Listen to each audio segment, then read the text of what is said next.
तो कैसे आप सभी लोग, welcome back to FTT classes. और मैं हूं आप सभी का उज्जवल भैया, जो कि आपको पढ़ाते हैं क्लास 7-8 साइंस। और आज हमें पढ़ना है क्लास 8 का फोर्स एंड प्रेशर चैप्टर। तो चलिए शुरू करते हैं।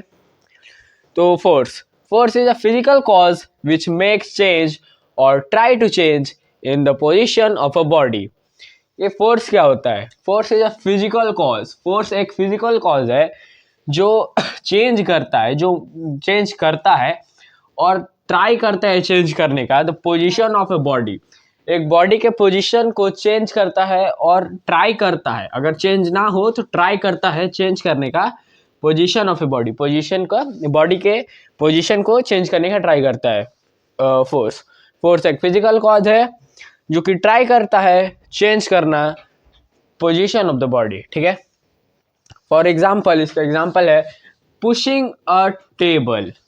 अब पुशिंग अ टेबल क्या होता है? दो तरीके का होता है। एक होता है पुलिंग, ठीक है, एक होता है पुशिंग, ठीक है। ये दो वर्ड्स होते हैं। पुलिंग देखिए ये जो पुशिंग होता है, हम ये जो बोर्ड है इसको ऐसा ढकेल रहे हैं, ठीक है। ये तो अब ढकेलेगा नहीं क्योंकि इधर पीछे दीवार है, इसको हम ढकेल रहे हैं तो ये धक्का दे रहा है लेकिन ये आगे बढ़ नहीं रहा है। लेकिन ये एग्जाम्पल होगा पुशिंग का। और इसको अगर हम अपनी तरफ खींच रहे हैं, जैसे ये ऐसे खींचे, तो ये बोर्ड ही इधर हो गया क्योंकि यहाँ पे दो कीलें लगी हैं, इस वजह से ये बोर्ड ऐसा हो जा रहा है। तो वो एग्जाम्पल हुआ पुलिंग का, ठीक है। तो इसका एग्जाम्पल है पुशिंग अ टेबल। पुशिंग और पुलिंग भी दोनों ही आते हैं फोर्स में। और आपको नीचे क्लास में, जूनियर क्लास में पढ़ाया गया है द पुल और पुश इज कॉल्ड फोर्स, ठीक है। लेकिन यहाँ पे हम लोग को थोड़ा स्टैंडर्ड लेवल का डेफिनेशन याद करना है और पढ़ना है। तो अब इसके फॉर्मूला को देख लेते हैं। फोर्स का फॉर्मूला होता है मास इनटू एक्सेलरेशन। और देखिए यहाँ पे जो मास है वो केजी में डिनोट होता है। ये जो मास है वो केजी में डिनोट होता है, और जो एक्सेलरेशन है उसको हम मीटर पर सेकंड में डिनोट करते हैं, मीटर पर सेकंड स्क्वायर में डिनोट करते हैं, सॉरी। और इसको और करके हमने यहाँ लिखा है force is equal to M into A. वही चीज़ है, आप इतना बड़ा भी लिख सकते हैं और इतना छोटा भी लिख सकते हैं। यहाँ ये फोर्स को एफ से डिनोट किया गया है, मास को एम से डिनोट किया गया है, और ए को ए से, और एक्सेलरेशन को ए से डिनोट किया गया है। तो ये था इसका डिफिनेशन और ये था इसका फॉर्मूला। तो चलिए आगे बढ़ते हैं। अब हमें पढ़ना है टाइप्स ऑफ फोर्स। तो पहले इसको इरेज कर लेते हैं। अब हमें पढ़ना है टाइप्स ऑफ फोर्सेस।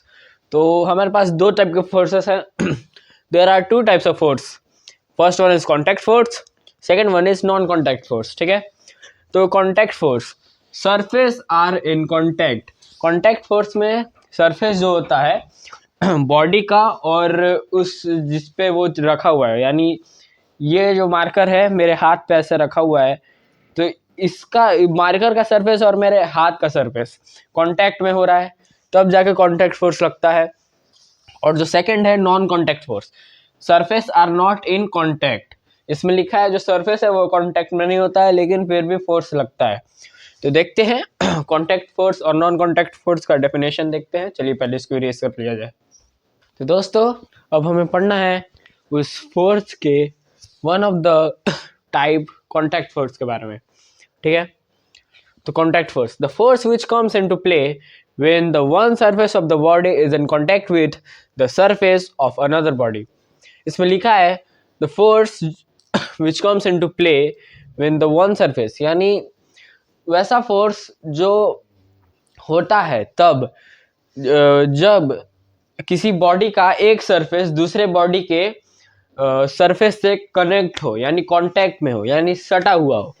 जैसे हमने आपको बताया था ये मार्कर, ये हमारा हाथ इसमें लगा है और इसको ऐसे कर रहे हैं, तो ये हो गया। ये इसका जो सरफेस है, इस मार्कर का जो सरफेस है और जो मेरे हाथ का सरफेस है, वो दोनों कांटेक्ट में है, तभी जाके इसमें फोर्स लग रहा है, ठीक है। The force which comes into play when the one surface of the body is in contact with the surface of the another body, ठीक है। ये हो गया क्लियर। तो इसका एक एग्जांपल देख लेते हैं। Horse pulling a cart. Horse pulling a cart ये सबसे बढ़िया एग्जांपल हो सकता है इस कॉन्टैक्ट फोर्स का। जैसे कि हॉर्स जो है वो एक कार्ट को पुल कर रहा है, खींच रहा है, ठीक है, जिसमें हॉर्स और कार्ट दोनों कांटेक्ट में है, तब जाके उसमें फोर्स लग रहा है, इसलिए इसको कांटेक्ट फोर्स में कहेंगे इसको horse pulling a cart, this one. And second one is writing on the page, writing on the page. चलिए नॉन कांटेक्ट फोर्स को जानते हैं, सबसे पहले इसको इरेज कर लिया जाए। तो दोस्तों नॉन कांटेक्ट फोर्स पढ़ने से पहले हम पढ़ लेते हैं टाइप्स ऑफ कांटेक्ट फोर्स, ठीक है। कांटेक्ट फोर्स हमने पढ़ लिया है, अब इसके टाइप्स को पढ़ लेते हैं। There are two types of contact force. यहाँ पे हमारे पास दो तरीके के कांटेक्ट फोर्स होते हैं। First one is frictional force and second one is muscular force, ठीक है। तो frictional force action of friction से होता है और muscular force action of muscle से होता है, ठीक है। तो अब इन दोनों के डेफिनेशन को यहाँ पढ़ लेते हैं, उसके लिए पहले इसको इरेज कर लेते हैं। चलिए दोस्तों अब पढ़ लेते हैं फ्रिक्शनल फोर्स को। Frictional force is a type of contact force which always act in opposite direction of a applied force on any object। Frictional force वो फोर्स है, फ्रिक्शनल फोर्स वो कॉन्टैक्ट फोर्स है जो एक्ट करता है, जो मतलब होता है कब, जब opposite direction of applied force on any object. जब हम एक फोर्स लगाते हैं किसी ऑब्जेक्ट पे, जैसे ये मार्कर है, इस पे हम अपना ये फोर्स लगा रहे हैं, ठीक है, ये उधर की ओर जा रहा है, ठीक है, उधर की ओर जा रहा है, सामने की ओर जा रहा है, फोर्स लगा रहे हैं, तो जो फ्रिक्शनल फोर्स है वो उसके जस्ट अपोजिट लगता है। यानी इस मार्कर के कांटेक्ट, यानी इस मार्कर का जो सरफेस है और मेरे हाथ का जो सरफेस है उसके बीच जो कांटेक्टनेस है, ठीक है, उस पे वो फ्रिक्शनल फोर्स एक्ट करता है।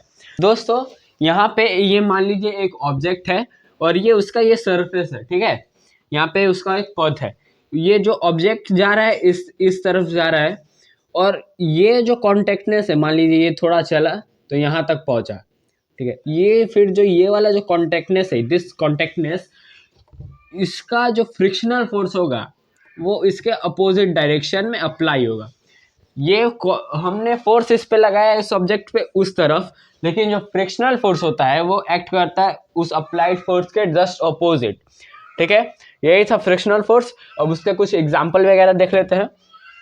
The tyre of the car, the tyre of the car, देखिए कार का जो टायर होता है यानी जो व्हील होता है, व्हील इस तरीके का होता है, ठीक है ना, इस तरीके का व्हील होता है और व्हील पे ऐसा मान, ये सपोज दैट ये ग्रिप है, समझ लीजिए ग्रिप बनाया हम, ये व्हील का ग्रिप है और ये उसका पथ है। मान लीजिए ये इस डायरेक्शन में जा रहा है, इस डायरेक्शन में इधर आ रहा है, ठीक है। तो अगर व्हील में ग्रिप नहीं होगा तो कार जो है स्लिप हो जाएगी और एक्सीडेंट हो सकता है, इसलिए व्हील्स में ग्रिप होता है और जो व्हील का ग्रिप है और जो सरफेस है उसके बीच का जो कॉन्टेक्टनेस है और उसको फ्रिक्शन करेंगे तो इधर जो जा रहा है व्हील, तो उसका जो फ्रिक्शन होगा वो जस्ट इसको अपोजिट यानी उस डायरेक्शन में लगेगा। और सेकंड है roughness between match stick and the match box. जैसे कि एक माचिस है, ठीक है, माचिस, मान लीजिए ये माचिस है, ये माचिस का डिब्बा है, मैच बॉक्स है ये, और ये उसका मैच स्टिक यानी माचिस।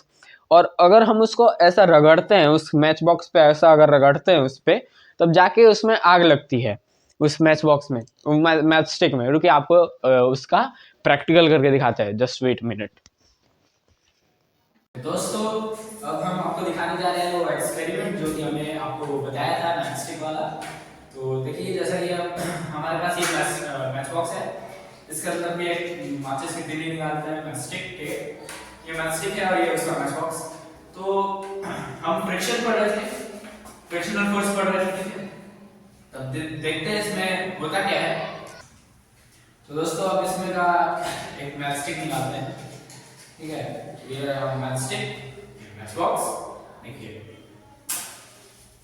यहाँ पे आग लगा, ठीक है, ये आग लगा, आपको एक बारी और दिखाते हैं यहाँ पे, देखिए, ठीक है। और इसमें हो क्या रहा है, थोड़ा सा उसको हाँ बस इसे दोस्तों अब आपको हम इस एक्सपेरिमेंट को पास से दिखाते हैं। देखिए ये हमारे पास मैच बॉक्स है, ठीक है, इसमें का एक मैच स्टिक निकालना है और ये देखिए, ये जो इसका ये वाला पार्ट है, प्लास्टिक का दिस पार्ट, और इस मैच बॉक्स का दिस पार्ट, इस पर अगर हम ऐसे इसको रब कर रहे हैं, तब जाके इसमें ऐसे देखिए, अरे रुकिए इसमें देखिए आग लग रहा है, ठीक है। तो यही आपको शो कर रहे थे, इसमें फ्रिक्शनल फोर्स लगा, इसके इस पॉइंट के और इस पॉइंट के बीच इसमें फ्रिक्शनल फोर्स लगा। यहाँ ऐसा अगर इसको मूव किए तो यहाँ पर फ्रिक्शनल फोर्स लगा, तब जाके इसमें ये आग लगा। बस यही था। और अब बढ़ते हैं मस्कुलर फोर्स की तरफ। पहले इसको क्लीन कर लेते हैं बोर्ड वगैरह। चलिए दोस्तों, अब हमें पढ़ना है यहाँ पे सेकंड मस्कुलर फोर्स, ठीक है। तो इसको पढ़ते हैं। The force exerted by the act of muscles of our body is called muscular force.